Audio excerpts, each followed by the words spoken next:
बजे तेज बारिश और कड़कड़ाती बिजली में अपने घर की बालकनी में खड़ी सुमन खोई खोई कुछ सोच रही थी। अंदर आ जाओ ना। उसके घर के अंदर से आवाज आती है। तब भी सुमन काले अंधेरे में खड़ी न जाने किसका इंतजार कर रही थी, जिसमें से एक औरत अपने 2 बच्चों के साथ उसके पास वाले घर में लाल रंग की एक कार से उतरती है और बारिश में भागती हुई सामने वाले घर में चली जाती है। हेलो, कौन?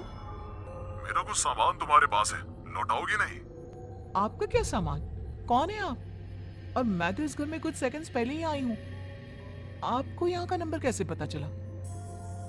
मम्मी, हो सकता है कि जो फैमिली यहाँ पहले रहती हो, ये कॉल उनके लिए हो। नहीं नहीं, ऐसा नहीं है। बाहर कड़कड़ाती बिजली एक अनजान आदमी के फोन ने नेहा को डरा दिया था। वो फौरन कॉल रख देती है। चलो बच्चों, कमरे में चलते हैं, मैं तुम्हें सुला देती हूँ। पर यहाँ इतने अंधेरे में तो कुछ भी नहीं दिख रहा मम्मी। फ्लैश लाइट ऑन करो ना। नेहा फ्लैश ऑन करती है, जहां उसे ऊपर जाने की सीढ़ियां दिखती हैं और चारों तरफ सफेद कपड़ों से ढके हुए फर्नीचर। तभी नेहा की 3 साल की बेटी उससे कहती है, मम्मा घोस्ट। नो माय लव, ये तो वाइट क्लोथ्स हैं। चलो ऊपर, मम्मा आपको स्टोरी सुनाएगी। सुननी है ना? चलो चलो चलो। नेहा स्ट्रॉबेरी को गोद में उठाती है और रोहन के साथ सीढ़ियां चढ़ना शुरू करती है। एक एक कदम उसे ऐसा एहसास हो रहा था मानो वो सीढ़ियों पर नहीं दलदल में कदम रख रही हो। ये मेरे पैर सीढ़ियों में धंस क्यों रहे हैं? बहुत देर चलने के बाद सीढ़ियां खत्म होती हैं। ऐसा लग रहा है मानो मैं जन्मों से बस चल ही रही हूँ। जैसे तैसे थकी हारी नेहा ऊपर कमरे में पहुंचती है।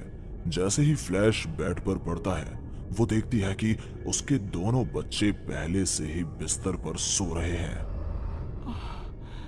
मेरा सर चकरा रहा है। बच्चे तो मेरी गोद में थे, यहाँ कैसे आ गए? और वो भी मुझसे पहले।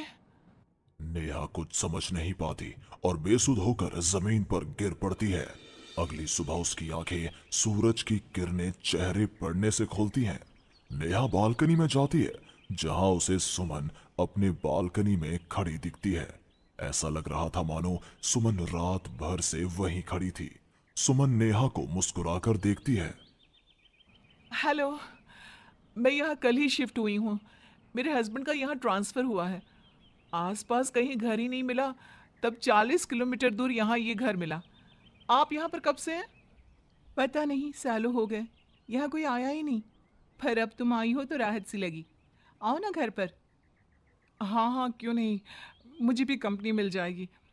वैसे कल रात ना यहाँ कुछ अजीब महसूस किया मैंने। मैं आकर बताती हूँ। नेहा सुमन से मिलने उसके घर जाती है और पिछली रात हुए इंसिडेंट के बारे में उसको बताती है। ये तो कुछ भी नहीं है नेहा। ऐसे तो कई इंसिडेंट्स मेरी एक फ्रेंड के साथ भी हुए हैं और रोज होते ही हैं। सुमन अपनी कार में बैठी अपने नए ठिकाने की ओर बढ़ रही थी। जंगल के बीच से गुजरती वो खुद से कहती है, ये सिविल इंजीनियर्स की लाइफ ना बड़ी मुश्किल है। कहाँ जंगल झाड़ी में रहना पड़ेगा। उफ। कार एक घर के पास रुकती है। लीजिए मैडम, हम आ गए। आपको कुछ जरूरत हो तो मुझे कॉल कीजिएगा। मैं ये बगल वाले घर में ही हूँ। सुमन घर के अंदर जाती है। डाइनिंग टेबल पर पहले ही खाना रखा हुआ था, पानी का ग्लास भी, टीवी ऑन ही था। ऐसा लग रहा था मानो अभी अभी यहाँ कोई था या है। चलो, कंपनी अच्छी है, सब अरेंजमेंट्स मेरे आने के पहले ही कर रखे हैं। सुमन खाने की टेबल पर बैठती है, जहाँ 5 लोगों का खाना परोसा हुआ था। ये 5 प्लेट किसके लिए सर्व कर दिया? हाथ है। सुमन अपनी प्लेट से खाना शुरू करती है और उसी वक्त बाकी 4 प्लेटों से भी खाना गायब होने लगता है। प्रमिल, कहाँ हो तुम प्रमिल? सुमन भागती हुई अपने ड्राइवर के घर पर जाती है। सुमन क्या देखती है कि प्रमिल जमीन पर गिरा हुआ है। फर्श पर हर तरफ खून ही खून। प्रमिल के मुंह से भी खून आ रहा था। वो कराहता हुआ कहता है, मैम, यहाँ रूहें रहती हैं, ये आपको भी नहीं छोड़ेंगी। ये कहते कहते ही प्रमिल दम तोड़ देता है और सुबह के 11 बजे अचानक ही अंधेरा छा जाता है। चारों तरफ से अजीबोगरीब आवाजें आने लग जाती हैं। मम्मी आई, अरे कोई खाना देगा क्या मुझे? अरे जी सुनिए ना, प्लीज प्लीज मुझे मत मारो। पापा बचाओ, ये लोग कौन है? सुमन अपने दोनों हाथों से अपने कान को बंद कर लेती है और जोर जोर से चीखती है। अचानक एक सन्नाटा चारों ओर फैल जाता है। सुमन प्रमिल के घर से बाहर निकलती है। चारों ओर घुप अंधेरा, वो भी कुछ देख नहीं पाती और वापस अपने घर की ओर लौट आती है। इससे अच्छी तो मौत होती, ये मैं कहाँ फंस गई। मम्मा गोदी। अरे सुमन, क्या मरने वरने की बात करती रहती हो? जाओ मेरे लिए चाय बनाओ। ये कौन बोल रहा है? तभी अचानक से घर की लाइट्स ऑन हो जाती हैं। सुमन देखती है कि वो किचन में है। उसके ठीक बगल में एक औरत, जिसके बाल उसके चेहरे की ओर थे, गैस के फ्लेम में अपने दोनों हाथों को पका रही थी। तुम कौन हो? कौन हो तुम? और यहाँ क्या कर रही हो? इनको बहुत पसंद है मेरे हाथों का खाना, तो मैं भी चखवा दूं क्या? कर्कश आवाज में ये कहती हुई वो औरत झट से सुमन के हाथों को आग में डाल देती है। सुमन चीखती रहती है, पर वो औरत उसके हाथों को नहीं छोड़ती।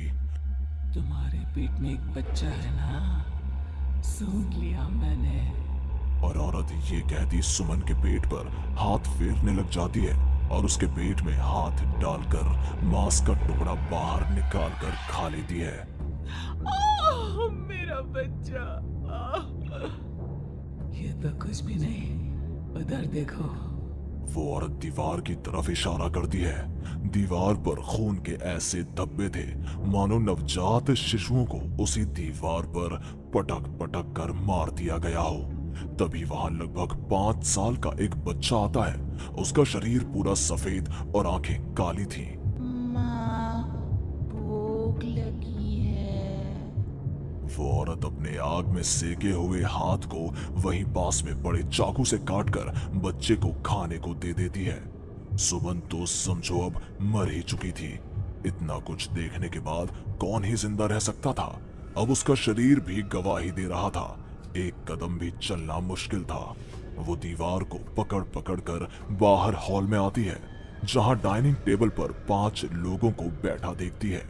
बिना सर का एक आदमी टेबल पर अपने बीवी और 3 बच्चों के साथ बैठा था। सभी सुमन की ओर देखते हैं। मम्मी, तुम मेरी मम्मी बनोगी। यहाँ हमारी जैसे बहुत से लोग रहते हैं, बहुत सारे। फिर उस लड़की का क्या हुआ?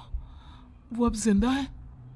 हाँ, उन लोगों को एक जिंदा इंसान भी चाहिए था जिसे वो रूहें रोज मारे, रोज। पता नहीं कितनी ही रूहें हैं, आज भी 1-2 तो दिख ही जाती हैं। वो लड़की तो बस निकलने का राह ढूंढ रही है, पर वो निकलेगी कैसे? क्या कोई तरीका है? हाँ, किसी और को उन रूहों के हवाले कर देना यही एकमात्र रास्ता है। तो उसने किसे उन आत्माओं के हवाले किया? किया नहीं, अब करेगी। तुम्हें ये वही घर है और वो लड़की मैं हूँ। अलविदा नेहा।